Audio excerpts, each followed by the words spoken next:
ചന്ദ്രഗിരി ബംഗ്ലാവ് ഭാഗം 4. ചന്ദ്രഗിരിയിലെ വേട്ട രക്തഗിരിയിൽ നിന്ന് പ്രാണഭയത്തോടെ ഓടിത്തിരിച്ചെത്തിയ 6 പേരും ചന്ദ്രഗിരി ബംഗ്ലാവിന്റെ ഹാളിൽ തളർന്നിരുന്നു. എല്ലാവരും കിതയ്ക്കുന്നുണ്ട്. നീരവ് വിറയ്ക്കുന്ന കൈകളോടെ ക്യാമറയിലെ ദൃശ്യങ്ങൾ ലാപ്ടോപ്പിലേക്ക് മാറ്റി. അഞ്ജനയും ശ്രീഷ്മയും പേടിച്ചു വിറച്ച് പരസ്പരം കെട്ടിപ്പിടിച്ചിരിക്കുകയാണ്. ഹാളിലെ പഴയ റാന്തൽ വിളക്കിന്റെ വെളിച്ചത്തിൽ വിശ്വനാഥൻ തന്റെ ഡയറി തുറന്നുവെച്ചു. നിങ്ങൾ കണ്ടത് വെറും മിഥ്യയല്ല. ഈ കാടിനുള്ളിൽ നൂറ്റാണ്ടുകളായി തളയ്ക്കപ്പെട്ട ചില ആത്മാക്കളാണവ. പക്ഷേ എന്നെ അത്ഭുതപ്പെടുത്തുന്നത് മറ്റൊന്നാണ്, വിശ്വനാഥൻ പതുക്കെ പറഞ്ഞു. എന്ത്? പ്രവീണ ആകാംക്ഷയോടെ ചോദിച്ചു. നമ്മൾ ആ കിണറിന്റെ അടുത്ത് ചെന്നപ്പോൾ മുതൽ അവർ നമ്മളെ നിരീക്ഷിക്കുന്നുണ്ട്. ഈ ചന്ദ്രഗിരി ബംഗ്ലാവിനുള്ളിലേക്ക് അവർക്ക് കയറാൻ കഴിയില്ലെന്ന് നിങ്ങൾ വിശ്വസിക്കുന്നുണ്ടാകാം. പക്ഷേ ആ വിശ്വാസത്തിന് അധികമായുസില്ല. ഈ ബംഗ്ലാവിന്റെ ജനാലകളിലും വാതിലുകളിലും ആരോ നഖങ്ങൾ കൊണ്ട് വരയുന്ന ശബ്ദം കേൾക്കുന്നില്ലേ? എല്ലാവരും നിശബ്ദരായി. വിശ്വനാഥൻ പറഞ്ഞത് ശരിയായിരുന്നു. പുറത്ത് വരാന്തയിൽ ആരോ പതുക്കെ നടക്കുന്നുണ്ട്. ജനൽ ചില്ലുകളിൽ വിരലുകൾ ഉരസുന്ന ക്രാച്ച് ക്രാച്ച് എന്ന ശബ്ദം കേട്ട് ശ്രീഷ്മ വായ പൊത്തി നിലവിളിച്ചു. നീരവ് ലാപ്ടോപ്പിലെ ദൃശ്യം സൂം ചെയ്തു. രക്തഗിരിയിൽ വെച്ച് അവർക്ക് പിന്നാലെ ഓടിവന്ന ആ വെളുത്ത രൂപങ്ങൾ ഇപ്പോൾ ചന്ദ്രഗിരി ബംഗ്ലാവിന്റെ മുറ്റത്ത് അണിനിരന്നു നിൽക്കുന്നു. കൃത്യം 10ഓളം രൂപങ്ങൾ. അവയുടെ കണ്ണുകൾ ഇരുട്ടിൽ ചുവന്നു തിളങ്ങുന്നുണ്ട്. ഏറ്റവും മുന്നിലായി ആ ഭീകരമായ കറുത്ത രൂപം നിൽക്കുന്നു. അവൻ തന്റെ നീണ്ട കൈകൾ ബംഗ്ലാവിന്റെ ചുമരിൽ സ്പർശിക്കുമ്പോൾ അവിടെ നിന്ന് പുക ഉയരുന്നതുപോലെ തോന്നി. പ്രവീണെ, ഇത് നമ്മുടെ വ്ലോഗിങ്ങിന് പറ്റിയ സ്ഥലമല്ല. നമുക്കിവിടെ നിന്ന് എങ്ങനെയെങ്കിലും രക്ഷപ്പെടണം. എനിക്ക് പേടിയാകുന്നു, അഞ്ജന കരഞ്ഞുകൊണ്ട് പറഞ്ഞു. രക്ഷപ്പെടാൻ വഴിയില്ല അഞ്ജന, വിശ്വനാഥൻ ഇടപെട്ടു. പുറത്ത് സമയം പുലർച്ചെ 2 മണിയായി. 5 മണി വരെ അവർ ഈ ബംഗ്ലാവിന് ചുറ്റുമുണ്ടാവും. പുഴ കടക്കാൻ നോക്കിയാൽ അവർ നമ്മളെ വെള്ളത്തിൽ തഴുത്തും. നേരം വെളുക്കുന്നതുവരെ നമ്മൾ ഈ 4 ചുവരുകൾക്കുള്ളിൽ സുരക്ഷിതരാണ്. പക്ഷേ എന്ത്? ദേവദാസ് ചോദിച്ചു. ഈ ബംഗ്ലാവിന്റെ സംരക്ഷണ മന്ത്രങ്ങൾ ഓരോ നിമിഷവും ദുർബലമാകുകയാണ്. നോക്ക്, വിശ്വനാഥൻ മേൽക്കൂരയിലേക്ക് വിരൽ ചൂണ്ടി. ഹാളിന്റെ മൂലയിൽ നിന്ന് കറുത്ത നിറത്തിലുള്ള ഒരു ദ്രാവകം പതുക്കെ താഴേക്ക് ഇറ്റുവീഴുന്നുണ്ടായിരുന്നു. അത് വീഴുന്ന ഇടത്തെ തറയിലെ പൊടി കരിഞ്ഞു പോകുന്നു. ആരോ ബംഗ്ലാവിനെ മുകളിൽ നിന്ന് ആക്രമിക്കുന്നുണ്ടെന്ന് അവർക്ക് മനസ്സിലായി. പെട്ടെന്ന് മുകളിലെ നിലയിൽ നിന്ന് വലിയൊരു നിലവിളി ഉയർന്നു. അത് നീരവിന്റെ ക്യാമറ ബാഗ് വെച്ചിരുന്ന മുറിയിൽ നിന്നായിരുന്നു. നീരവും പ്രവീണും ടോർച്ചും തെളിയിച്ചു മുകളിലേക്ക് ഓടി. വിശ്വനാഥൻ അവരെ തടയാൻ നോക്കിയെങ്കിലും അവർ കേട്ടില്ല. മുകളിലെ മുറിയിലെത്തിയപ്പോൾ അവർ കണ്ട കാഴ്ച ഞെട്ടിക്കുന്നതായിരുന്നു. മുറിക്കുള്ളിലെ ജനാലകളെല്ലാം തകർന്നു കിടക്കുന്നു. നീരവിന്റെ വില കൂടിയ ക്യാമറകൾ തറയിലടിച്ച് തകർക്കപ്പെട്ടിരിക്കുന്നു. ഭിത്തിയിൽ രക്തം കൊണ്ട് ആരോ എഴുതിയിരിക്കുന്നു, ഇവിടെ നിന്ന് ആരും തിരിച്ചു പോകില്ല. ഭയം കൊണ്ട് പ്രവീണിന്റെ കയ്യിലെ ടോർച്ച് താഴെ വീണു. ആ നിമിഷം മുറിക്കുള്ളിലെ തണുപ്പ് ഇരട്ടിയായി. പ്രവീണിന് തന്റെ പിന്നിൽ ആരോ ശ്വാസം വിടുന്നതുപോലെ തോന്നി. അവൻ പതുക്കെ തിരിഞ്ഞു നോക്കിയപ്പോൾ കണ്ടത് കറുത്ത വസ്ത്രം ധരിച്ച് മുഖമില്ലാത്ത ഒരു രൂപം. അത് പ്രവീണിന്റെ കഴുത്തിന് നേരെ കൈനീട്ടി. ഓടിക്കോ നീരവ്, പ്രവീൺ അലറി. അവർ 2 പേരും താഴേക്ക് ഓടിയിറങ്ങി. താഴെ എത്തിയപ്പോഴേക്കും എല്ലാവരും പരിഭ്രാന്തരായിരുന്നു. ബംഗ്ലാവിന്റെ പ്രധാന വാതിൽ ആരോ പുറത്തുനിന്ന് ആഞ്ഞു തട്ടുന്നു. വലിയ മരവാതിൽ തകരാൻ അധികം സമയം വേണ്ടെന്ന് അവർക്ക് മനസ്സിലായി. നമുക്ക് മന്ത്രവാദിയെ കണ്ടെത്തണം. ഈ ശക്തികളെ തടയാൻ നമുക്ക് കഴിയില്ല, പ്രവീൺ കിതച്ചുകൊണ്ട് പറഞ്ഞു. അതിന് പുലർച്ചെ 5 മണി വരെ നമ്മൾ ജീവനോടെ ഇരിക്കണം.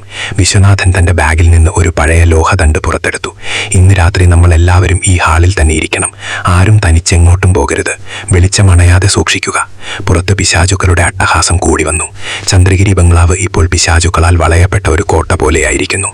നേരം വെളുക്കാൻ ഇനിയുള്ള 3 മണിക്കൂറുകൾ അവരുടെ ജീവിതത്തിലെ ഏറ്റവും ദൈർഘ്യമേറിയ നിമിഷങ്ങളായിരിക്കും. തുടരും. ചന്ദ്രഗിരി ബംഗ്ലാവ് ഭാഗം 5.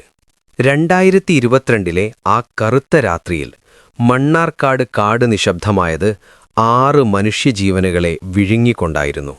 പുലർച്ചെ 4 മണിക്ക് ചന്ദ്രഗിരി ബംഗ്ലാവിന്റെ സംരക്ഷണ വലയം തകർന്നപ്പോൾ അവിടെ നടന്നത് വിവരണാതീതമായ ക്രൂരതകളായിരുന്നു. പ്രവീണും വിശ്വനാഥനും അടങ്ങുന്ന സംഘം ആ കാടിന്റെ ഭാഗമായി മാറി. പോലീസ് മാസങ്ങളോളം തിരച്ചിൽ നടത്തിയെങ്കിലും ഒരു ക്യാമറ ലെൻസുപോലും കണ്ടെത്താനായില്ല. ചന്ദ്രഗിരി ബംഗ്ലാവ് വനം വകുപ്പിന്റെ നിരോധന മേഖലയായി മാറി. വർഷം 2025. കാലം മാറി. പാരാനോർമൽ ഇൻവെസ്റ്റിഗേഷൻ എന്നത് കേവലം കഥകളിലല്ല, ശാസ്ത്രീയമായ ഉപകരണങ്ങളിലൂടെ തെളിയിക്കാവുന്ന ഒന്നാണെന്ന് മലയാളിക്ക് കാണിച്ചുകൊടുത്തവരായിരുന്നു രാഹുലും സമീറും കവിതയും. ടൈംസ് വ്ലോഗ്സ് എന്ന അവരുടെ ചാനൽ ഇപ്പോൾ ഇന്ത്യയിൽ തന്നെ മുൻപന്തിയിലാണ്. അവരിപ്പോൾ നിലമ്പൂരിലെ ഒരു കൂറ്റൻ റബ്ബർ തോട്ടത്തിന് നടുവിലുള്ള പഴയ ബംഗ്ലാവിലാണ്. വർഷങ്ങളായി പൂട്ടിക്കിടക്കുന്ന ആ വീടിനുള്ളിൽ നിന്ന് രാത്രികാലങ്ങളിൽ സ്ത്രീകളുടെ നിലവിളിയും പാത്രങ്ങൾ തറയിലിട്ട് തല്ലിപ്പൊട്ടിക്കുന്ന ശബ്ദവും കേൾക്കാറുണ്ടായിരുന്നു. നാട്ടുകാർ ആ വഴിക്ക് നടക്കാൻ പോലും ഭയപ്പെട്ടിരുന്നു. സമീർ, ഗ്യാസ് സെൻസർ റെഡിയാക്ക്. കവിത, നീ മുകളിലെ നിലയിൽ ഇൻഫ്രാറെഡ് ക്യാമറകൾ സെറ്റ് ചെയ്തോ. രാഹുൽ തന്റെ ഹെഡ്സെറ്റിലൂടെ നിർദ്ദേശം നൽകി. രാഹുൽ ഒരു വ്ളോഗർ എന്നതിലുപരി ഒരു മികച്ച ഇൻവെസ്റ്റിഗേറ്ററാണ്. സമീർ ടെക്നിക്കൽ കാര്യങ്ങളിൽ പുലിയാണെങ്കിൽ കവിതയ്ക്ക് അദൃശ്യമായ ഊർജങ്ങളെ, ഓറയെ പെട്ടെന്ന് തിരിച്ചറിയാൻ പ്രത്യേക കഴിവുണ്ടായിരുന്നു. അവർ വെറുതെ പേടിച്ചോടുന്നവരല്ല, മറിച്ച് പ്രേതബാധയെ ശാസ്ത്രീയമായി വിശകലനം ചെയ്യുന്നവരാണ്. രാത്രി 12 മണിയായി. തോട്ടത്തിൽ കാറ്റ് വീശുമ്പോൾ റബ്ബർ മരങ്ങൾ ആടുന്ന ശബ്ദം പേടിപ്പെടുത്തുന്നതായിരുന്നു. പെട്ടെന്ന് സമീറിന്റെ കയ്യിലുള്ള EMF മീറ്ററിൽ ചുവന്ന ലൈറ്റുകൾ മിന്നിത്തുടങ്ങി. രാഹുൽ, റീഡിംഗ് ഹൈ ആണ്. ഇവിടെ എന്തോ ഉണ്ട്. മുകളിലെ മുറിയിൽ നിന്നൊരു വലിയ അലർച്ച കേട്ടു. കവിതയുടെ കയ്യിലുള്ള തെർമൽ ക്യാമറയിൽ ഒരു രൂപം തെളിഞ്ഞു. ഒരു സ്ത്രീയുടെ നിഴൽ. പക്ഷേ നഗ്നനേത്രങ്ങൾ കൊണ്ട് നോക്കിയപ്പോൾ അവിടെ ആരുമില്ല. കവിത തന്റെ ഗോസ്റ്റ് ബോക്സ് ഓൺ ചെയ്തു. റേഡിയോ തരംഗങ്ങൾക്കിടയിലൂടെ ഒരു വിറയ്ക്കുന്ന ശബ്ദം പുറത്തുവന്നു. അവനെ വിടില്ല, കൊല്ലും ഞാൻ. രാഹുൽ, ഇതൊരു ട്രാപ്പാണ്, കവിത വിളിച്ചു പറഞ്ഞു. പെട്ടെന്ന് മുറിയിലെ ജനലുകൾ തനിയെ അടഞ്ഞു. തറയിലുണ്ടായിരുന്ന മണ്ണെണ്ണ വിളക്കുകൾ പൊട്ടിത്തെറിച്ചു. രാഹുൽ ഒട്ടും പതറാതെ തന്റെ ബാഗിൽ നിന്ന് ഒരു പ്രത്യേക ലോഹദ്രാവകം തറയിൽ തളിച്ചു. അത് തറയിൽ വീണതും ആ രൂപം പുക പോലെ ഉയർന്നുവരുന്നത് അവർ കണ്ടു. അതൊരു പഴയ കൊലപാതകത്തിന്റെ ആത്മാവായിരുന്നു. രാഹുൽ തന്റെ ഉപകരണങ്ങൾ ഉപയോഗിച്ച് ആ എനർജിയെ നിർവീര്യമാക്കി. ആ ദൗത്യം വിജയകരമായി പൂർത്തിയാക്കി അവർ പുറത്തിറങ്ങിയപ്പോൾ നേരം പുലർന്നിരുന്നു. അടുത്ത കുറച്ചു മാസങ്ങൾ അവർ നിലമ്പൂരിലെയും വയനാട്ടിലെയും വിവിധ സ്ഥലങ്ങളിൽ ഇത്തരം കേസുകൾ ഏറ്റെടുത്തു. ഓരോ വീഡിയോയും മില്യൺ കണക്കിന് ആളുകൾ കണ്ടു. അവർക്ക് ഗോസ്റ്റ് ഹണ്ടേഴ്സ് എന്ന പേര് വീണു. ഒരു ദിവസം രാവിലെ തങ്ങളുടെ ഓഫീസിലിരുന്ന് പുതിയ കേസുകൾ തിരയുന്നതിനിടയിലാണ് സമീർ ആ പഴയ പത്രക്കട്ടിംഗ് കാണുന്നത്. 2022 ഒരു വാർത്തയായിരുന്നു അത്. മണ്ണാർക്കാട് വനത്തിൽ 5 വ്ളോഗർമാരെ കാണാതായിട്ട് 1 വർഷം. അന്വേഷണം വഴിമുട്ടുന്നു. ആ പത്രക്കട്ടിങ്ങിനൊപ്പം കാണാതായ പ്രവീണിന്റെയും കൂട്ടുകാരുടെയും ഫോട്ടോയുമുണ്ടായിരുന്നു. അതിൽ വിശ്വനാഥന്റെ കയ്യിലുണ്ടായിരുന്ന അതേ പഴയ ഡയറിയുടെ ചിത്രം രാഹുലിന്റെ ശ്രദ്ധയിൽപ്പെട്ടു. രാഹുൽ, ഇത് നോക്ക്. ഈ ഡയറിയിൽ കണ്ട ചിഹ്നങ്ങൾ നമ്മൾ നിലമ്പൂരിൽ കണ്ടതിനേക്കാൾ പഴക്കമുള്ളതാണ്. ചന്ദ്രഗിരി ബംഗ്ലാവ്. ഇവിടം നമ്മൾ ഇതുവരെ പോയിട്ടില്ലാത്ത ഇടമാണ്, സമീർ പറഞ്ഞു. രാഹുൽ ആ വാർത്ത വിശദമായി വായിച്ചു. ആ കാടിന്റെ നിഗൂഢതയും ബംഗ്ലാവിനെക്കുറിച്ചുള്ള നാട്ടുകാരുടെ പേടിയും അവനിൽ ആവേശമുണ്ടാക്കി. പക്ഷേ ആ വാർത്തയുടെ അവസാനം ഒരു ചെറിയ കുറിപ്പുണ്ടായിരുന്നു. ചന്ദ്രഗിരി ബംഗ്ലാവിലേക്ക് പോകുന്നവർ ആരും ഇതുവരെ തിരിച്ചു വന്നിട്ടില്ല. നമ്മുടെ അടുത്ത വലിയ ഇൻവെസ്റ്റിഗേഷൻ ഇതായിരിക്കും. നിലമ്പൂർ കേസുകളൊക്കെ ഇതിനു മുന്നിൽ വെറും കുട്ടിക്കളിയായിരിക്കും. രാഹുൽ തന്റെ ടീമിനെ നോക്കി പറഞ്ഞു. തങ്ങൾ പോകാനൊരുങ്ങുന്നത് വെറുമൊരു പ്രേതബാധയിലേക്കല്ല, മറിച്ച് 3 വർഷം മുൻപ് ചോരയിൽ മുങ്ങിയ ഒരു ചരിത്രത്തിലേക്കാണ്. ആ പത്രക്കട്ടിംഗ് ഒരു ക്ഷണക്കത്തുപോലെ അവർക്ക് മുന്നിലിരുന്നു.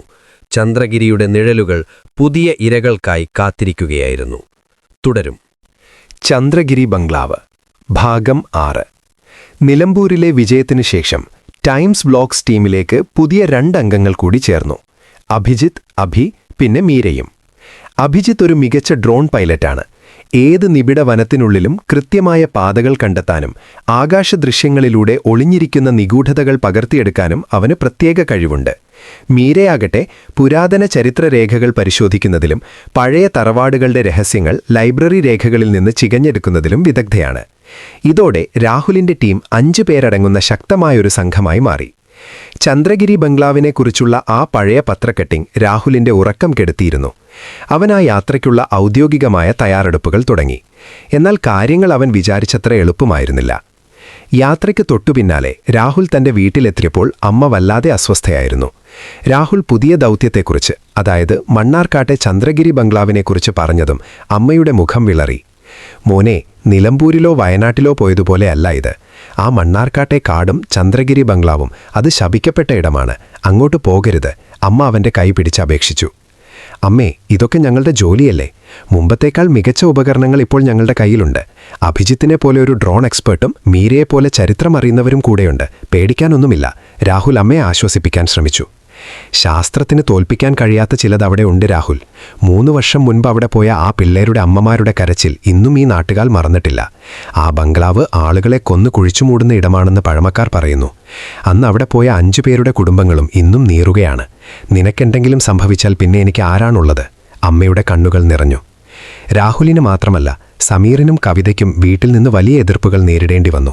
2022 കാണാതായവരുടെ വീടുകളിലുണ്ടായ തകർച്ചയും ശൂന്യതയും ഓർമ്മിപ്പിച്ചുകൊണ്ട് നാട്ടുകാർ അവരെ ഭയപ്പെടുത്തി. പക്ഷേ ആ നിഗൂഢതയുടെ ചുരുൾ അഴിച്ചേ മതിയാകൂ എന്ന വാശിയിലായിരുന്നു 5 പേരും. യാത്രയ്ക്ക് മുൻപുള്ള ദിവസം മീര ചില ഞെട്ടിക്കുന്ന വിവരങ്ങളുമായി ടീമിനെ കാണാൻ വന്നു. രാഹുൽ, ഞാനൊരു കാര്യം കണ്ടെത്തി. 2022 കാണാതായ 5 പേരിൽ ഒരാളായ ദേവദാസിന്റെ കുടുംബത്തിന് ഈ ചന്ദ്രഗിരി ബംഗ്ലാവുമായി ഒരു പഴയ രക്തബന്ധമുണ്ട്. ആ കുടുംബം തലമുറകളായി ആ ബംഗ്ലാവിനെ കാത്തുരക്ഷിച്ചിരുന്നവരായിരുന്നു. അന്ന് അവിടെ നടന്നത് വെറുമൊരു തിരോധാനമല്ല, ആ ആത്മാക്കളുടെ വലിയൊരു പ്രതികാരമാണ്. മീരയുടെ വിവരങ്ങൾ കേട്ടപ്പോൾ ടീമിൽ ചെറിയൊരു ആശങ്ക പടർന്നു, പ്രത്യേകിച്ച് അഭിജിത്തിന്. എങ്കിലും രാഹുൽ തന്റെ തീരുമാനം മാറ്റിയില്ല. നമ്മൾ പോകുന്നു. നമ്മുടെ കയ്യിൽ നൈറ്റ് വിഷൻ ഡ്രോണുകളും ഹൈ ഫ്രീക്വൻസി സെൻസറുകളുമുണ്ട്. സത്യമെന്താണെന്ന് ലോകമറിയണം. അമ്മയുടെ കണ്ണുനീരും മറ്റു കുടുംബാംഗങ്ങളുടെ മുന്നറിയിപ്പുകളും അവഗണിച്ച് അവർ തങ്ങളുടെ ആധുനിക ഉപകരണങ്ങൾ സജ്ജമാക്കിയ വാനിൽ മണ്ണാർക്കാട് ലക്ഷ്യമാറ്റി യാത്ര തിരിച്ചു. രാഹുലിന്റെ അമ്മ പൂമുഖത്തിരുന്ന് മകന്റെ വണ്ടി ദൂരേക്ക് മറയുന്നത് നോക്കി വിങ്ങിക്കരഞ്ഞു. വണ്ടി മണ്ണാർക്കാട് വനത്തിന്റെ അതിർത്തിയിലെത്തിയപ്പോൾ ആകാശം പെട്ടെന്നിരുണ്ടു. പ്രകൃതി പോലും അവരെ തടയാൻ ശ്രമിക്കുന്നത് പോലെ. വലിയൊരു ഇടിമിന്നൽ ആ കാടിന്റെ നിശബ്ദതയെ കീറിമുറിച്ചു. തങ്ങൾ നേരിടാൻ പോകുന്നത് വെറുമൊരു പ്രേതബാധയല്ലെന്നും തന്നെയും കാത്തിരിക്കുന്ന വലിയൊരു അപകടത്തെയാണെന്നും രാഹുൽ അറിഞ്ഞില്ല. 2022 ആ കാട് വിഴുങ്ങിയ 5 പേർക്ക് പകരം ഇപ്പോൾ മറ്റൊരു 5 പേർ കൂടി ആ ശപിക്കപ്പെട്ട ബംഗ്ലാവിന്റെ പടിവാതിൽക്കൽ എത്തുമ്പോൾ ചരിത്രം ആവർത്തിക്കുമോ? തുടരും. ചന്ദ്രഗിരി ബംഗ്ലാവ് ഭാഗം 7. മണ്ണാർക്കാട്ടേക്കുള്ള പാതയിൽ രാഹുലിന്റെ വാൻ പതുക്കെ നീങ്ങിക്കൊണ്ടിരുന്നു. ഡ്രൈവിംഗിൽ ശ്രദ്ധിച്ചിരുന്ന രാഹുലിനും അഭിക്കും പിന്നിലിരുന്ന് മീര തന്റെ ലാപ്ടോപ്പിൽ തിരക്കിലായിരുന്നു. പഴയ വാർത്താ ലിങ്കുകളും ഡിജിറ്റൽ ലൈബ്രറി രേഖകളും അവൾ ഓരോന്നായി പരിശോധിച്ചുകൊണ്ടിരുന്നു. സമീറും കവിതയും അവളുടെ കണ്ടെത്തലുകൾക്കായി കാത്തിരുന്നു. രാഹുൽ, ഇത് നോക്ക്. മീര ലാപ്ടോപ്പ് അവർക്ക് നേരെ തിരിച്ചു. 2022 കാണാതായവരുടെ കേസ് ഫയലുകൾ ഞാൻ ഒന്നുകൂടി വിശകലനം ചെയ്തു. പ്രത്യേകിച്ച് ആ ദേവദാസിനെക്കുറിച്ച്. അവൻ വെറുമൊരു ചരിത്ര വിദ്യാർത്ഥിയായിരുന്നില്ല. അവന്റെ തറവാടിരിക്കുന്ന സ്ഥലവും ചന്ദ്രഗിരി ബംഗ്ലാവും തമ്മിൽ നൂറ്റാണ്ടുകളുടെ ബന്ധമുണ്ട്. മീര തന്റെ ഫോണിലെ ചില പഴയ ഭൂപടങ്ങൾ സൂം ചെയ്ത് കാണിച്ചു. ഈ ബംഗ്ലാവിന്റെ യഥാർത്ഥ ഉടമകൾ ദേവദാസിന്റെ പൂർവികരായിരുന്നു. ഒരു വലിയ ശാപം കാരണം ആ കുടുംബം അവിടുന്ന് ഒഴിഞ്ഞുപോയതാണ്. പക്ഷേ ആ ബംഗ്ലാവിന്റെ അടിത്തറയിൽ, ഫൗണ്ടേഷനിൽ എന്തോ വലിയൊരു രഹസ്യം ഒളിഞ്ഞിരിപ്പുണ്ട്. ആ അടിത്തറയിൽ നിന്നാണ് ഈ നെഗറ്റീവ് എനർജി പുറത്തേക്ക് വരുന്നത്. അതായത് നീ പറഞ്ഞു വരുന്നത് അവർ മരിച്ചത് വെറുമൊരു പ്രേതബാധ കൊണ്ടല്ല എന്നാണോ? സമീർ ചോദിച്ചു. അതെ, മീര ഗൗരവത്തോടെ തുടർന്നു. എനിക്ക് തോന്നുന്നത് ഈ ബംഗ്ലാവിന്റെ അടിത്തറ കണ്ടെത്താൻ ശ്രമിച്ചതാണ് അവർക്ക് വിനയായത്. ആ അടിത്തറയ്ക്ക് കാവലായി നിൽക്കുന്ന ഏതോ വലിയ ശക്തിയാണ് അവരെ ഇല്ലാതാക്കിയത്. അത് വെറുമൊരു പ്രേതമല്ല, ഒരു വലിയ ശിക്ഷയാണ്. നമ്മൾ അവിടത്തെ ആ അടിത്തറ കണ്ടെത്തണം. എന്നാൽ മാത്രമേ അവരെങ്ങനെയാണ് കൊല്ലപ്പെട്ടതെന്നും യഥാർത്ഥത്തിൽ അവിടെ എന്താണ് സംഭവിച്ചതെന്നും നമുക്ക് ലോകത്തോട് പറയാൻ കഴിയൂ. മീരയുടെ വാക്കുകൾ വാനിനുള്ളിൽ വല്ലാത്തൊരു നിശബ്ദത പടർത്തി. കവിത തന്റെ കയ്യിലുള്ള സെൻസറുകൾ പരിശോധിച്ചു. മീര പറഞ്ഞത് ശരിയാണെങ്കിൽ നമ്മൾ പോകുന്നത് വെറുമൊരു ലൊക്കേഷനിലേക്കല്ല, ഒരു ശ്മശാനത്തിന്റെ രഹസ്യത്തിലേക്കാണ്. പെട്ടെന്ന് അഭിയുടെ കയ്യിലുണ്ടായിരുന്ന ടാബ്ലറ്റിൽ സിഗ്നലുകൾ തടസ്സപ്പെടാൻ തുടങ്ങി. ഗൈസ്, നമ്മൾ ചന്ദ്രഗിരിയുടെ റേഞ്ചിലേക്ക് കടക്കുകയാണ്. GPS വർക്ക് ചെയ്യുന്നില്ല. വണ്ടി കാടിന്റെ കവാടത്തിലെത്തി. 3 വർഷമായി ആരും ഉപയോഗിക്കാത്ത ആ വഴി കാട്ടുചെടികൾ കൊണ്ട് മൂടിയിരിക്കുന്നു. രാഹുൽ വണ്ടി നിർത്തി. അവർ പുറത്തിറങ്ങി. കയ്യിൽ കരുതിയ ടോർച്ചുകളും സെൻസറുകളുമായി അവർ ആ പഴയ പാതയിലൂടെ നടക്കാൻ തുടങ്ങി. മീര, നീ പറഞ്ഞ ആ അടിത്തറ അത് ബംഗ്ലാവിന്റെ താഴെയാണോ? രാഹുൽ ചോദിച്ചു. അതെ രാഹുൽ, പഴയ രേഖകൾ പ്രകാരം ബംഗ്ലാവിന്റെ താഴെ ഒരു രഹസ്യ അറയുണ്ട്. അത് തുറന്നാൽ മാത്രമേ നമുക്ക് ഈ ശാപം അവസാനിപ്പിക്കാൻ കഴിയൂ. പക്ഷെ അത് തുറക്കുന്നത് മരണത്തിലേക്കുള്ള വാതിൽ തുറക്കുന്നത് പോലെ ആയിരിക്കും. മീര മുന്നറിയിപ്പ് നൽകി. അവർ നടന്ന് ബംഗ്ലാവിന്റെ മുറ്റത്തെത്തി. നിലാവിൽ ചന്ദ്രഗിരി ബംഗ്ലാവ് ഒരു ഭീമൻ പ്രേതത്തെ പോലെ നിന്നു. കാറ്റിൽ അഴുകിയ ഇലകളുടെ ഗന്ധം. പെട്ടെന്ന് അഭിയുടെ കയ്യിലുണ്ടായിരുന്ന ഡ്രോൺ ക്യാമറ തനിയെ ഓണായി. ഡ്രോൺ സ്ക്രീനിൽ അവർ കണ്ടു, ബംഗ്ലാവിന്റെ മുകളിൽ 6 നിഴലുകൾ ഇപ്പോഴും അവരെ നോക്കി നിൽക്കുന്നു. അവർ നമ്മളെ കാത്തു നിൽക്കുകയാണ്. മീര ശബ്ദം താഴ്ത്തി പറഞ്ഞു. നമ്മൾ ആ അടിത്തറ കണ്ടെത്തണം, അല്ലെങ്കിൽ പ്രവീണിന്റെയും സംഘത്തിന്റെ ഗതി തന്നെ നമുക്കുമുണ്ടാകും. രാഹുൽ തന്റെ ടോർച്ച് ബംഗ്ലാവിന്റെ വലിയ വാതിലിലേക്ക് അടിച്ചു. 2022 അവസാനിച്ച ആ രഹസ്യത്തിന്റെ ചുരുളഴിക്കാൻ 2025 ഈ സംഘം ആദ്യത്തെ ചുവടുവെച്ചു. അവർക്കറിയില്ലായിരുന്നു ചന്ദ്രഗിരിയുടെ അടിത്തറ ചോര കൊണ്ട് നിർമ്മിച്ചതാണെന്ന്. തുടരും.